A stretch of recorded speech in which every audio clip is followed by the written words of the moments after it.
Well, TRT World correspondent Sandra Gathmann was recently in Colombia to examine the end of its long war with FARC. Now, that's for our programme Focal Point.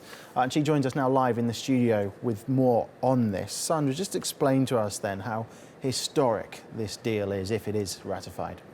Well, Paul, this moment is hugely important for Colombia. This is a country that's been in a state of war for half a century, and I think for younger generations, it's quite difficult to comprehend just how meaningful this peace deal is for those who haven't seen fighting on their streets. But this has been a war that's been active until just several months ago, when a ceasefire was actually officially signed by the FARC and the Colombian government.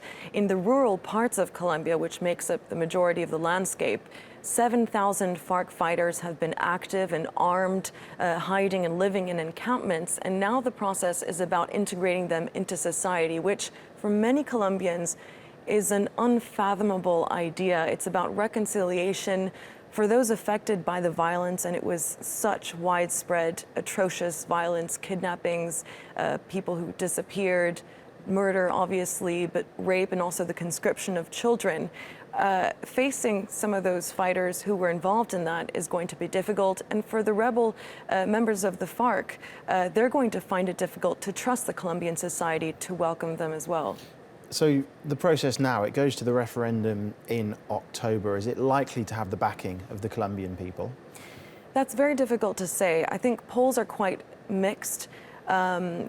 Reading articles, it would seem that the majority of Colombians are opposed to this deal, but I don't think that's a fair depiction. I think people do want peace, but there is a great deal of skepticism.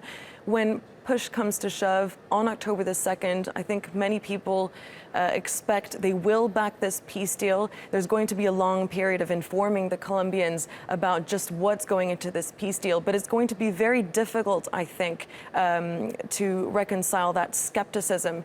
You know, are we going to be able to get along peacefully? Are we going to accept the fact that some of these fighters are not going to face or serve the jail sentences we want them to serve? And so there's going to be a great deal of healthy discourse about this deal, but in the end, I do think that it will succeed. Okay, Sandra, thank you very much.